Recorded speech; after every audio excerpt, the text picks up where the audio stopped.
Il maltempo non dà tregua e la regione proroga lo stato di preallarme, piogge e grandine su Conegliano, San Vendemiano e Vittorio Veneto, allagamenti e traffico in tilt, decine di interventi dei vigili del fuoco. Conegliano città in tilt dopo il violento nubifragio del pomeriggio, le strade si sono trasformate in torrenti, sott'acqua, garage scantinati, decine di chiamate ai vigili del fuoco, 60 interventi in coda. Siamo ritornati a Bessica, la frazione di Loria, dove il Brentone è tracimato 2 volte in una settimana, provati i cittadini che chiedono rimborsi celeri sia alle assicurazioni che alle istituzioni. Il delitto Ceschin, tra gli imputati i presunti autori materiali dell'omicidio della 72enne di Conegliano hanno chiesto di essere interrogati. Drammatico incendio nella notte a Preganziola, alte fiamme divorano un annesso rustico, distruggendo anche un'automobile, provvidenziale intervento dei vigili del fuoco che circoscrivono il rogo. Al via dal 14 giugno a Treviso il nuovo servizio di trasporto pubblico notturno a chiamata, sarà attivo nei weekend estivi e collegherà centro e quartieri. Conto alla rovescia per il passaggio della carovana rosa nella Marca, partenza da Fiera di Primiero, arrivo in Prato della Valle a Padova, a Treviso 4 linee sospese dei bus dalle 12.30 alle 16.30. Bentrovati, buonasera telespettatrici, telespettatori di Antenna 3. Dunque, nemmeno il tempo di iniziare la conta dei danni dovuti al maltempo anche della giornata di ieri tra Castellana e Asolano, che un violentissimo nubifragio si è abbattuto nel pomeriggio a Conegliano, non solo a Conegliano in verità, ma anche a Vittorio Veneto e San Vendemiano. Ma appunto a Conegliano si è registrato un fenomeno forse senza precedenti. Ci racconta tutto, lo vedo già collegato con Renato Capoia, il nostro Alessio Conforti. Buonasera Alessio. Buonasera Cristian, buonasera anche ai nostri telespettatori. Ci troviamo, hai detto bene, a Conegliano, siamo in via Friuli, perché qui, pensate, dalle 15.30 circa, quando si è verificato un vero e proprio nubifragio, ma soprattutto una violenta grandinata, le strade a distanza di ore sono ancora caratterizzate da una coltre bianca. Non è neve, che può sembrare ovviamente neve, ma non lo è il resto della grandinata. Ciò che rimane di questa copiosa grandinata che ovviamente ha caratterizzato e imbiancato gran parte di questo territorio, siamo a Conegliano ma anche la vicina San Vendemiano, come dicevi giustamente tu, e che quindi ha causato dei disagi, prima di tutto dovuti alle forti precipitazioni e poi chiaramente anche i danni causati chiaramente dalla grandine alle colture in questa zona ovviamente ricca come ben sappiamo di colline e colture e vegetazione. Ma noi ci troviamo all'esterno del condominio Monticano, siamo in via Friuli perché i vigili del fuoco di Treviso e Asolo, assieme veramente ai colleghi, stanno operando da ore per risolvere un allagamento, grazie anche alla collaborazione tecnica di Renato Capoia, che ha coinvolto un garage di questo condominio di 8 appartamenti con annessi servizi, con l'acqua che è arrivata, pensate, a 1,80 m. Ora sono in corso ovviamente da ore le operazioni per rimuovere l'acqua dallo scantinato e cercare di ripristinare completamente la situazione. L'acqua è scesa fortunatamente, come vediamo in diretta nel live che vi stiamo proponendo, ma solo una mezz'oretta fa l'acqua era praticamente quasi a livello dell'ingresso, quindi ci hanno insomma confermato anche gli stessi vigili del fuoco, a quasi 1,80 m. Bene, all'interno ci sono delle auto e quindi si può ipotizzare che ovviamente i danni anche in questo senso siano particolarmente importanti. Anche l'altra parte del condominio, che è caratterizzato da un garage con all'interno delle auto, 2 secondo insomma quanto ci hanno riferito alcuni residenti, ha purtroppo registrato degli allagamenti. Le operazioni sono in corso, continueranno anche nelle prossime ore, ancora presto per fare una conta dei danni. Allagamenti ci sono stati anche in altre zone di Conegliano, in zone centrali e nella vicina San Vendemiano. Abbiamo registrato alcune voci voci dei residenti che erano qui sul posto poco fa e che ci hanno testimoniato insomma il fenomeno: precipitazioni intense, grandinate importanti. Allora sentiamo subito questo primo servizio, Christian, e poi rientriamo qui da Conegliano. Ha piovuto tanto, decisamente. Qua c'era praticamente una spiaggia, si era fatta una battigia di grandine che veniva qui, tutta davanti all'ingresso. Qui a Conegliano mai visto, al massimo in TV, ma qui in zona assolutamente no. Strade trasformate in fiumi. I fiumi d'acqua, grandine, e entrava nei garage anche dalla parte di là, proprio sembravano secchie di acqua. Secchi, sì. Ha mai visto una cosa, ricorda una cosa? No, qui no. L'ultima volta che ricordo una cosa del genere è quando c'è stata la tromba d'aria a Conegliano il 5 agosto. Poi io non ho più visto una cosa del genere. Diceva che aveva visto insomma delle nuvole nere, dopo tutto d'un tratto... Nuvole nere, infatti abbiamo detto guarda a Santa Lucia come piove, e poi è arrivato il disastro qui. Sì, è brutto, ma è una cosa brutta, sì. Ecco, queste erano le voci. Le altre zone di Conegliano coinvolte sono quelle fra via Friuli e via Piovesana, ma anche le strade dirette dal centro alla circonvallazione nel pomeriggio per le intense precipitazioni e le grandinate. Grazie anche a Renato Capoia. Vi facciamo vedere a distanza di ore, anche nel prato proprio adiacente a questa struttura condominiale, ciò che resta dell'intensa grandinata che ha coinvolto, come detto, anche la zona compresa tra San Vendemiano e appunto tutte le aree limitrofe. Tra l'altro, ovviamente, poi per quanto riguarda queste precipitazioni intense che hanno coinvolto le arterie, ci sono stati dei disagi, dei rallentamenti al traffico, sono state ovviamente ore di intenso lavoro da parte delle forze dell'ordine con la polizia locale, ma ovviamente anche la polizia di Stato e i carabinieri. Importanti gli interventi dei vigili del fuoco non solamente qui ma anche in altre zone del territorio, che poi andremo ovviamente più a esplicitare e a renderle nel dettaglio magari anche nel corso dei prossimi telegiornali. Le operazioni qui continuano con i vigili del fuoco che stanno aspirando l'acqua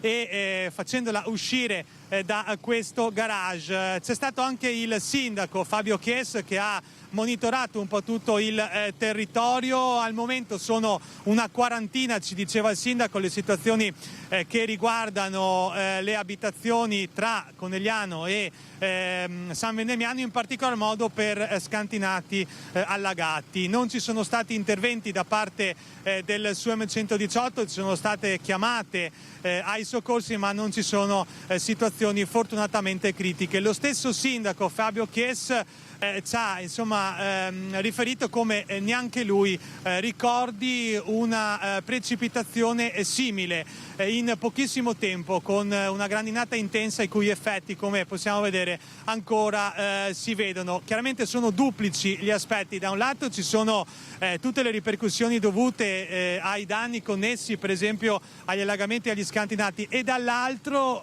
le grandinate con tutte le ripercussioni in questo caso dovute ai vigneti, ma non solo, cioè alle coltivazioni. Sentiamo il sindaco Fabio Chies e poi Cristian, ti restituiamo la linea qui da Conegliano. C'è stata una bomba d'acqua unita, come vedete, a tantissima grandine che ha fatto sì che si ostruissero alcune caditoie, per cui la viabilità è stata ripristinata completamente. C'erano due sottopassi che a cui abbiamo provveduto a togliere l'acqua con l'idrovore. Adesso stiamo intervenendo in una quarantina di chiamate che sono state fatte dai privati. Io ringrazio il prefetto che mi ha chiamato subito, abbiamo allertato i vigili del fuoco che hanno fatto venire mezzi anche da fuori città, ringrazio la protezione civile che è già sul posto e sta intervenendo, le altre associazioni che avevano, chiunque avesse un idrovoro, una pompa, sta intervenendo nei sotterranei delle case private. Penso che per questa sera la situazione sarà risolta, ma devo dire che è una cosa che non abbiamo mai visto, in termini soprattutto di grandine che è andata ad intasare alcune caditoie in alcune strade, in particolare nella zona est della città. Stiamo vagliando tutto, stiamo facendo anche una ricognizione tenendo monitorati quelli che possono essere i danni sia alle coltivazioni che alle abitazioni. Ripeto, la viabilità è stata ripristinata subito, ma per quanto riguarda le abitazioni i danni sono tanti, siamo in sopralluogo, stiamo verificando, ma intanto cerchiamo di riportare tutto alla normalità.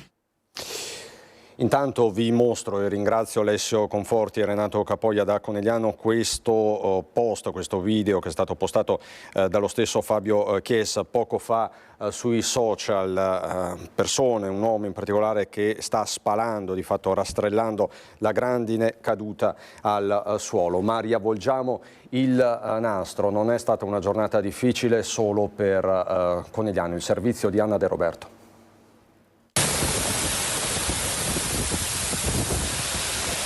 A metà pomeriggio la pioggia arriva in quartier del Piave e diventa grandine in bianca le strade di Conegliano e San Vendemiano.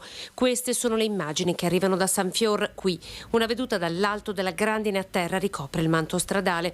A Valdobbiadene, se la pioggia va e viene, bastano pochi minuti per far tremare il terreno ancora una volta alle Mogliani di Guia. La frana, venuta giù con il maltempo della scorsa settimana, torna a muoversi. Così tra Guia, ecco un ramo del torrente Raboso, San Giovanni e San Vito, dove la terra è lambita da corsi d'acqua costantemente monitorati dalla Protezione Civile. Qui via Ferrari, tra le località di Villanova e Saccol, qui in località Perine. 20 minuti di grandine anche a San Vendemiano, agricoltori con il fiato sospeso. A far paura sono le grandinate, i danni a vigneti, frutteti e seminativi sono in via di quantificazione, soprattutto nella zona del Coneglianese. E se le strade, la viabilità è stata ripristinata già nel primo pomeriggio di oggi in tutta la Marca, sono sotto controllo. I tecnici della provincia di Treviso sono alle prese ora con le infiltrazioni negli edifici scolastici. Il punto lo fa il presidente della provincia, oggi in comune a Treviso, Stefano Marcon. Abbiamo un bilancio con della viabilità che sta per essere rimessa in pristino, sostanzialmente anzi è già quasi stata tutta ripristinata. Abbiamo avuto delle infiltrazioni nei plessi scolastici, siamo ancora in ricognizione per capire il totale dei danni che abbiamo subito da questa ondata di maltempo. Siamo partiti con quelli di giovedì scorso con una prima stima da 1,5 milioni che verosimilmente andranno in aumento. Cifra questa a cui si sommano le richieste di rimborso dei cittadini e sono tantissime. Siamo ritornati a Bessica, forse una delle frazioni più colpite. Queste le storie. Almeno speriamo in quello, perché sennò veramente noi non sappiamo proprio a chi rivolgersi, perché comunque io per esempio sono assicurato, però l'assicuratore mi ha detto subito che calamità naturali non copre, quindi dobbiamo rivolgerci a altri enti e sperare, poi sappiamo che le vie sono lunghe. Carmine è insegnante elementare a Riese Pio X, ma vive a Bessica, la frazione di Loria che nell'arco di 5 giorni è stata invasa 2 volte dalle acque del Brenton, la prima con effetti devastanti sugli scantinati. Io praticamente ho perso tutto quasi, scatoloni di libri, materiale per la scuola, ho perso tutto e tra l'altro la moto nuova, 6 mesi in garage, 2,5 m, è andata. Io che sono statale, che porto avanti la famiglia, comunque devo far fronte tutto sulle mie spalle. Nel frattempo devo comunque adeguarmi a quello che è la situazione attuale. Ma la storia di Carmine è quella di tanti in questa parte di Bessica, tra via Cantoni di Sopra e via Montecristallo. Sonia ha una fioreria sott'acqua, la scorsa settimana le è finito il magazzino. Qua è stato un danno molto importante per tutti, sacrifici di vita andati in fumo. Cosa avete perso? Io ho un magazzino di una fioreria, di un negozio. Quindi tutto da buttare? Tutto da buttare. È assicurata, speriamo bene, insomma, vediamo cosa succede. La seconda tracimazione del Brenton ha sommerso il paese, ma ha trovato quasi 2000 sacchi a protezione delle case. Qui si continua a pulire e sperare. Ieri abbiamo messo i sacchi di sabbia qua, abbiamo fatto la barriera, abbiamo salvato i scantinati, però tutto quanto è andato su per i campi là e ci siamo salvati per miracolo, diciamo. Abbiamo fatto il prima possibile che siamo salvati noi. Abbiamo suggerito a tutti i cittadini di fare delle piccole relazioni e di trasmetterle anche con rilievi fotografici ai nostri uffici e quindi speriamo poi ci siano dei fondi da ridistribuire a chi ha avuto i danni maggiori, insomma. Cosa hai visto, papà? Tanta pioggia. Spostiamoci di pochi chilometri a Cara ai Nati di San Zenone degli Ezzelini. Vanessa Banzato.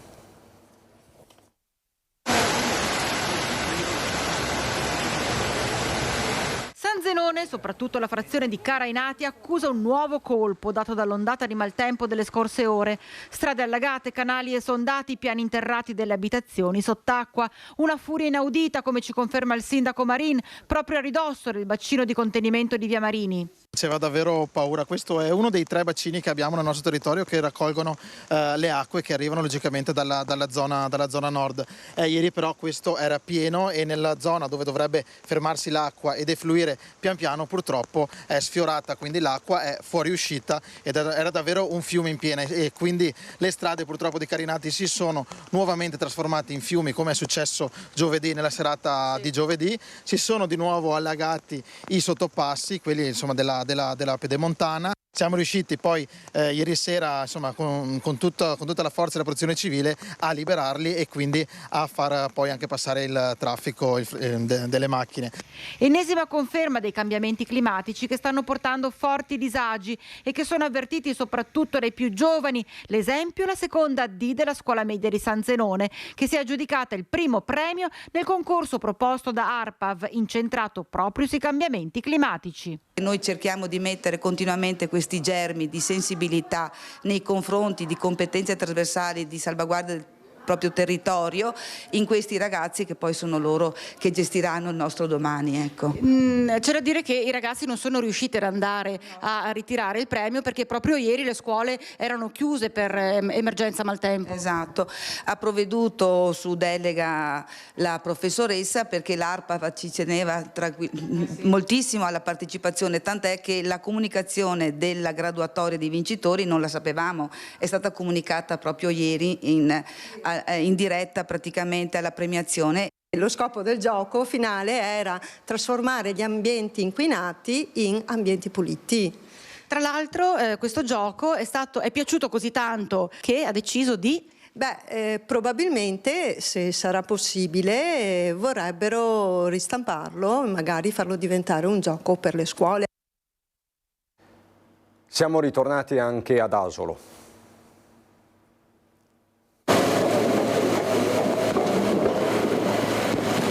Stiamo trasportando via tutti gli ultimi rifiuti che ci sono in giro e stiamo facendo un po' la conta dei danni per il territorio, che saranno cospicui e grossi. Adesso è ancora difficile da immaginare, ma saranno 1000 persone che hanno avuto danni grossi o lievi da accontentare per i ristori. 1000 tra persone e aziende? Sì, 1000 tra persone e aziende. Fissa un numero il vice sindaco di Asolo Franco Dalla Rosa, numero che dà una dimensione dell'emergenza vissuta negli ultimi giorni con un territorio ferito. Villa d'Asolo, Pagnano, la zona del Casonetto, questo l'asse interessato lungo il quale uomini e mezzi hanno operato senza soluzione di continuità. Contarina fin dal primo mattino ha smaltito ramaglie e oggetti da buttare con servizi speciali. Noi abbiamo dato il consiglio di documentare tutto sia fotograficamente sia con una lista scritta con la mano o a penna, e dopo viene trasferito il tutto agli uffici nostri comunali che provvederanno a fare una lista dei danni che ci sono stati. Nell'Asolano ha piovuto anche nelle scorse ore con il Muson dei Sassi, oggetto di continui interventi. Uomini e ruspe sono in azione e operano anche in alveo. Queste sono del genio, sono giorni che stanno lavorando continuamente e stanno ripulendo il fiume dai detriti che si sono accumulati dentro, perché l'erosione della sponda ha riportato dentro sull'alveo parecchi metri, diciamo molti metri cubi di ghiaia, di terra, eccetera. Il Muson non concede tregua? Il Muson non concede tregua proprio perché c'è tanta pioggia ancora in arrivo e ne ha fatta tantissima. Quindi l'allerta magari non rimane rossa, ma resta l'allerta? La resta, sì, sicuramente resta. Stiamo vigili perché non si sa mai come va.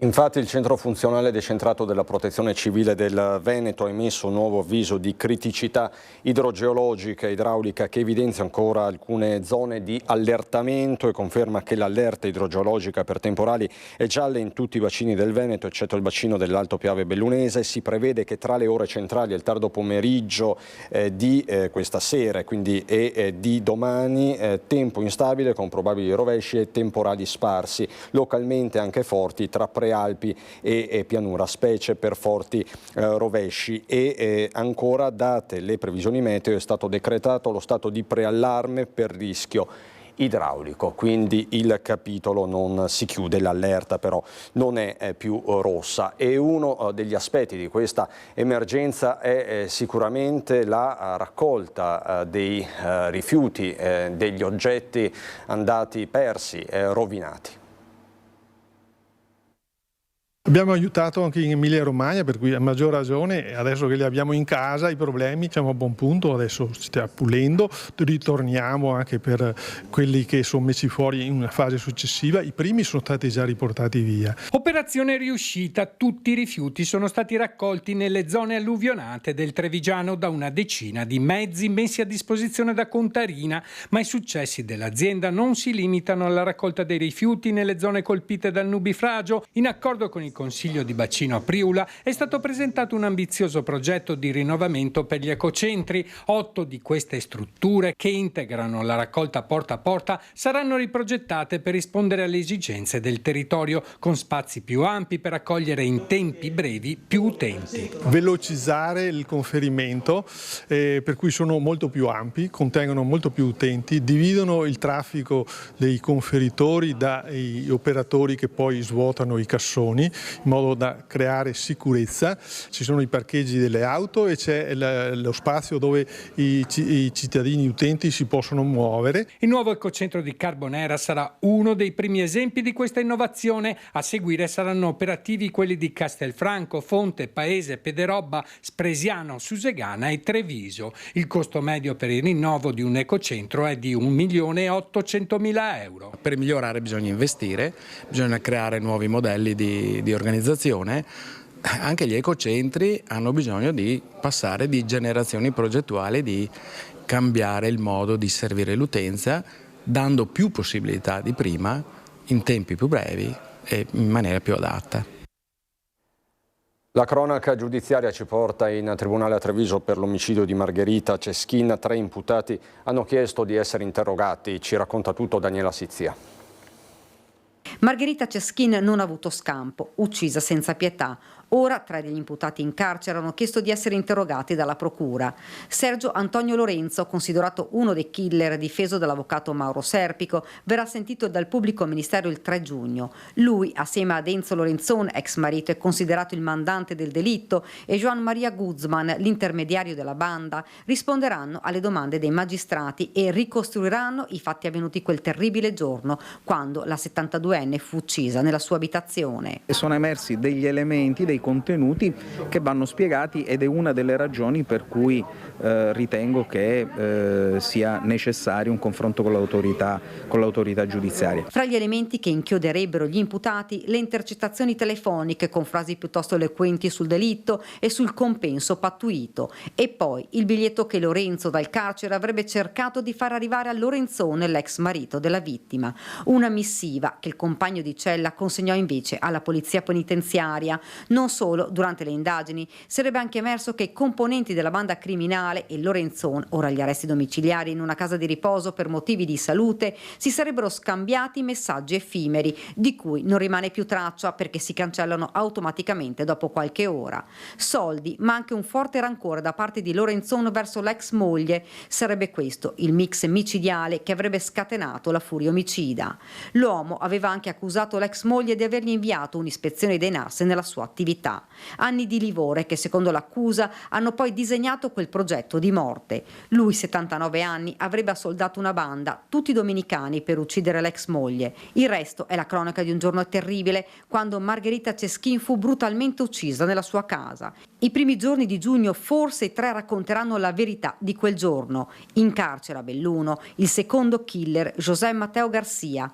Coinvolta in questa inchiesta anche Candy Maria Rodriguez, la fidanzata di Joel Lorenzo, il palo della banda ancora latitante.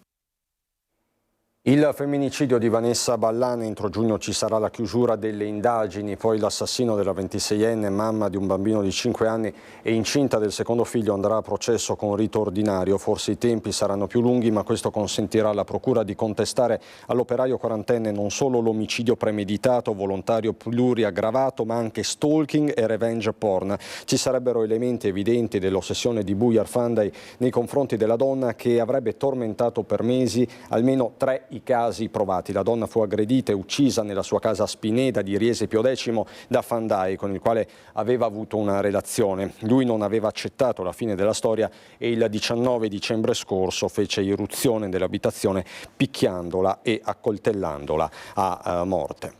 E potrebbe essere stata una spedizione punitiva dovuta agli insulti via social, la trasferta da Treviso a Udine da parte del 15enne kosovaro che ha accoltellato il 16enne albanese sabato sera proprio nella città friulana.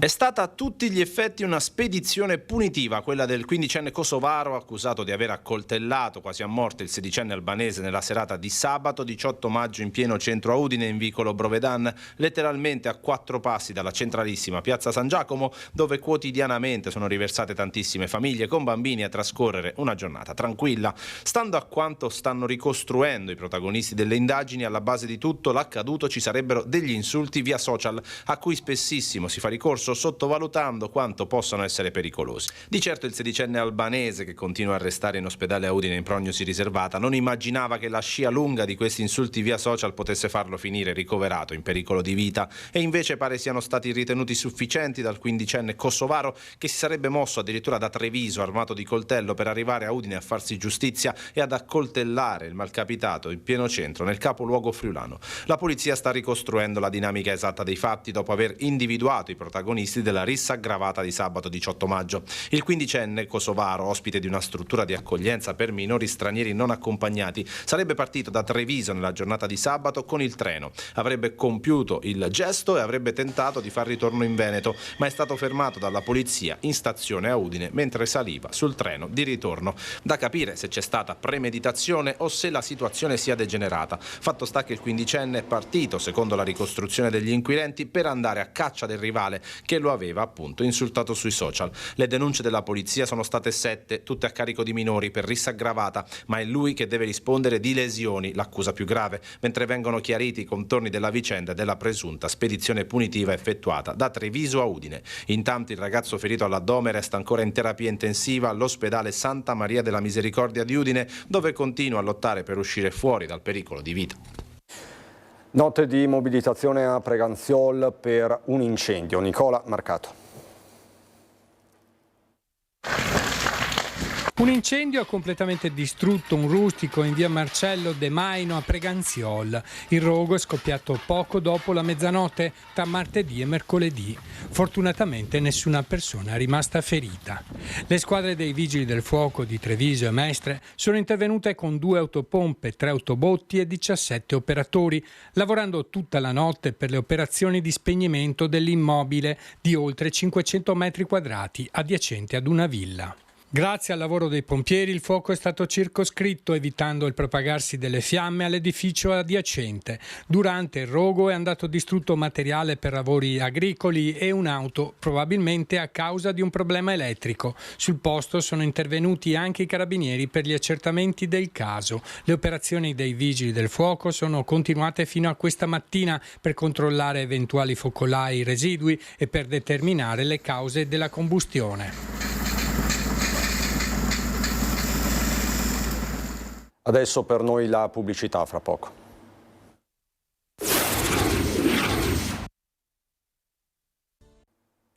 Di nuovo in diretta i temi della mobilità ci portano a Treviso, dove dal 14 giugno prenderà il via il nuovo servizio di trasporto pubblico notturno a chiamata.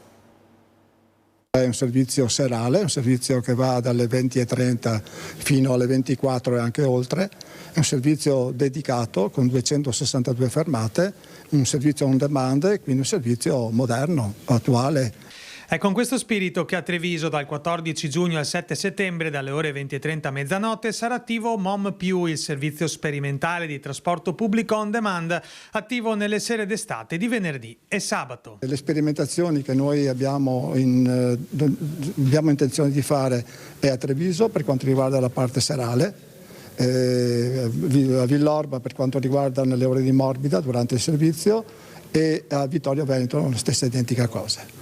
Uno si prenota, c'è un'app dedicata oppure c'è anche un numero di telefono, la possibilità di chiamare 7 giorni prima oppure 30 minuti prima, il sistema in base alle prenotazioni fa una linea particolare nell'ambito dell'area interessata.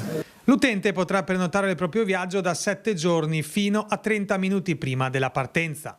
L'avevamo annunciato da tempo e partiamo qui con il capoluogo con questi servizi sperimentali a chiamata serali. Metto in evidenza il fatto che qui partiamo con una sperimentazione serale, era atteso anche dal PUMS del Comune di Treviso e quindi dal 14 giugno noi partiamo con la possibilità a tutti coloro che vorranno utilizzare di questo servizio di prenotarsi o attraverso l'app o col numero di telefono, un servizio che è garantito fino alle ore 24 dei weekend che vanno da giugno a settembre. Al servizio saranno dedicate 262 fermate e 3 mezzi elettrici dotati a bordo di una console per guidare l'autista a gestire le prenotazioni e i percorsi. L'area vasta per quanto riguarda il capoluogo coinvolgerà 15 km². Un servizio serale, notturno, che quindi consente a una moltitudine di utenti, tra cui mi viene in mente i lavoratori che a fine orario di lavoro non avevano il mezzo pubblico e con questo sistema potranno utilizzare il trasporto pubblico per rientrare in casa, così come ai turisti che potranno muoversi anche in orario serale fra i vari quartieri, o i residenti che potranno godersi la città anche dopo cena non utilizzando il proprio veicolo ma utilizzando un autobus. L'accesso al servizio infine prevede l'utilizzo dei titoli di viaggio urbani senza costi aggiuntivi. Tutti coloro che sono in possesso di un abbonamento urbano per l'area di Treviso avranno incluso anche l'utilizzo del servizio a chiamata. Saranno celebrati venerdì pomeriggio alle 15:30 nella chiesa di Monastiera i funerali di Gianluca Bona, il 43enne morto sabato lasciando nel dolore la mamma Annalisa, zii, cugini e tanti amici. Da adolescente Gianluca aveva superato una leucemia linfatica acuta grazie al trapianto di midollo, divenendo poi un attivo volontario dell'AILA, l'Associazione Italiana per la lotta alla leucemia. Dopo 5 anni il linfoma di Hodgkin, anche quello, racconta la mamma, sconfitto con tenacia. Da lì Gianluca aveva ripreso la sua vita, poi nuovi malesseri con la situazione che è precipitata fino alla morte prima di una diagnosi certa, motivo per il quale è stata disposta l'autopsia. Un'ultima fase in cui al 43enne, conclude la mamma, sono stati vicini colleghi, amici e i medici della neurochirurgia e della terapia intensiva. Dunque venerdì pomeriggio alle 15:30 nella chiesa di Monastiera l'ultimo saluto a Gianluca Bona. E noi adesso andiamo a Casale sul Sile, alla scuola secondaria Gramsci, per un murale gigante che ritrae la storica immagine dei giudici Falcone e Borsellino. Un'opera d'arte che parla ai giovani, un murales che racconta la storia. Nasce sul muro della recinzione della scuola secondaria Gramsci, dell'istituto comprensivo di Casale sul Sile, l'opera che ritrae la storica immagine dei giudici Giovanni Falcone e Paolo Borsellino.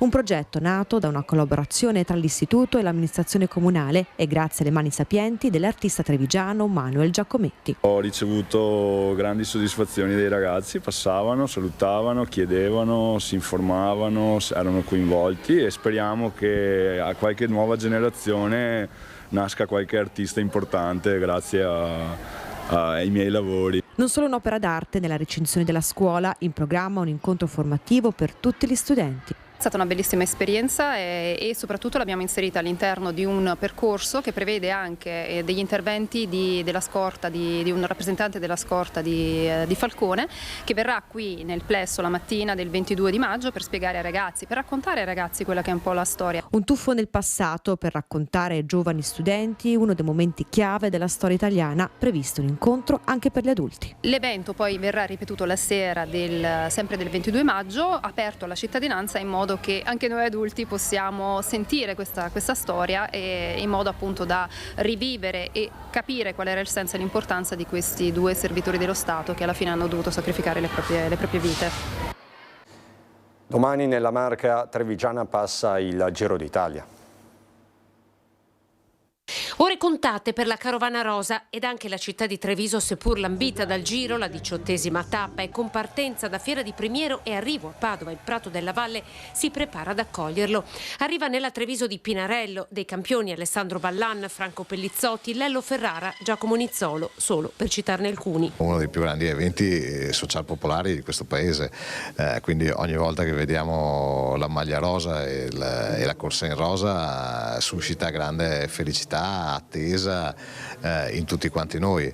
La bicicletta, il ciclismo è uno degli elementi che da sempre hanno caratterizzato il DNA dei veneti e dei trevigiani. Fener, Valdobbiadene, Susegana, Spresiano, Villorba e poi giù lungo la riviera del Brenta. E sabato si torna nella Marca per la tappa più attesa, la scalata del Monte Grappa. A San Biagio di Callalta, parallelamente ai campioni del Giro, si unirà il Giro E, una manifestazione ciclistica non competitiva che vedrà solcare l'asfalto, bici a pedalata assistita. Strada Postumia, Callalta, Viale 4 Novembre, Viale Nino Bixio, Viale Fratelli Cairoli, Viale Montegrappa, Via Cattaneo, Cavalcavia San Giuseppe e poi strada Noalese fino al confine comunale. L'intera manifestazione del Giro E sarà scortata dal personale della Polizia Stradale del compartimento Polizia Stradale della Lombardia. Un evento che torna a tingere di rosa la Marca, che per la giornata ha previsto una serie di divieti e limitazioni al traffico, compreso quello del servizio pubblico. Dalle 12 indicativamente fino alle 17 sospese le linee 1, 4, 6, 9 e 61, garantito invece il servizio per l'aeroporto Canova. Certamente il weekend precedente, così come il Giro d'Italia, sono tra gli eventi che assolutamente giustificano anche qualche piccolo sacrificio in termini di comodità per il beneficio della comunità tutta trevigiana, che da questi eventi trae solo grandi benefici. Andiamo adesso a Belluno.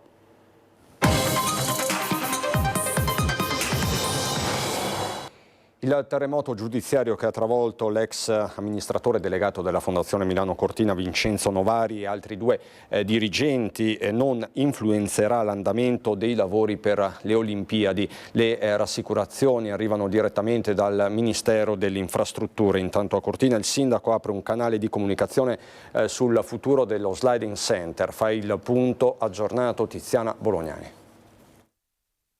Cari concittadini, ho voluto fare questo video per incominciare a darvi un po' di informazioni per quanto riguarda il famoso sliding center, dove se ne è sentita di ognuno ha dato la sua opinione, però è anche fondamentale che incominciamo a parlarne con dati concreti. Inizia così il video postato sulle pagine social del Comune di Cortina, un'iniziativa resa nota ieri per aprire un canale di comunicazione dedicato a rispondere alle questioni più rilevanti riguardo i lavori olimpici e i piedi delle Tofane. Non passa inosservata però la coincidenza temporale con il terremoto giudiziario che ha travolto gli ex vertici della Fondazione Milano Cortina, in testa a Vincenzo Novari, amministratore delegato dell'ente controllato dal CONI fino a marzo 2022.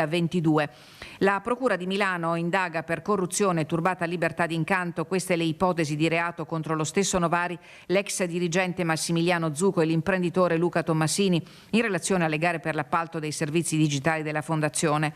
Preoccupazione è il comune denominatore delle reazioni delle forze di opposizione, fiducia nella magistratura e disponibilità nel fornire tutte le carte, i commenti del presidente della Fondazione Malagò e del ministro allo sport. La Fondazione deve essere ed è una casa di vetro, ha detto Andrea Abodi.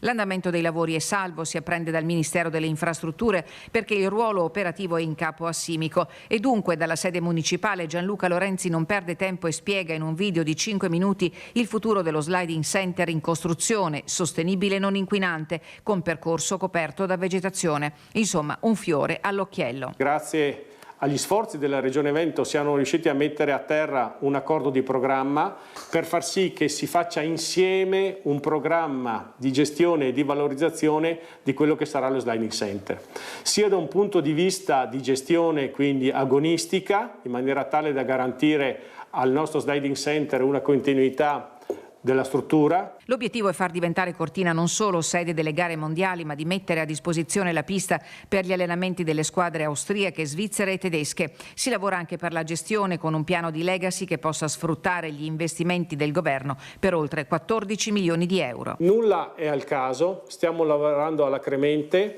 per far sì che tutte le risposte e ci siano quanto più possibile certezze. Non siamo assolutamente degli sprovveduti, stiamo considerando tutto e devo dire insomma che prossimamente sicuramente avremo notizie ancora migliori.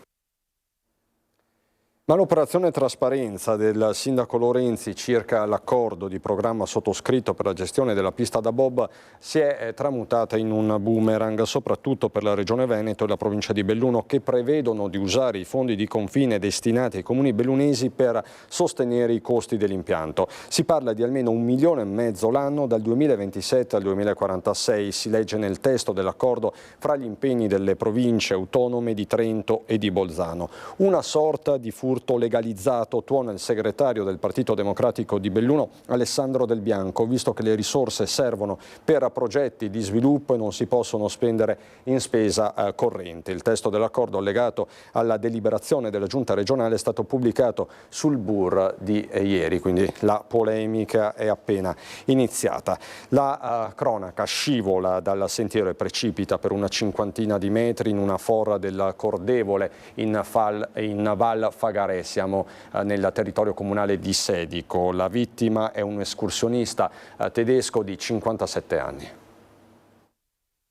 Stava percorrendo a ritroso la Venezia-Monaco ed è scivolato lungo la via degli Ospizi del Parco Nazionale Dolomiti Bellunesi, finendo in una forra del Cordevole che non gli ha dato scampo. È morto così un escursionista tedesco di 57 anni, per il quale poco dopo la mezzanotte sono scattate le ricerche. A dare l'allarme la moglie della vittima, preoccupata perché la traccia GPS del suo percorso, che stava seguendo da remoto, era ferma da diverse ore nello stesso punto. L'interruzione della traccia all'altezza della Val Fogarè, uno dei selvaggi e impervi canyon che si affacciano sul Cordevole all'altezza della caserma forestale di Candaten in comune di Sedico. È lì che stanotte si sono concentrate le ricerche del soccorso alpino e dei vigili del fuoco, che hanno perlustrato la parte media e bassa della valle finché attorno alle 3 non sono stati individuati galleggianti nell'acqua, una felpa e del denaro.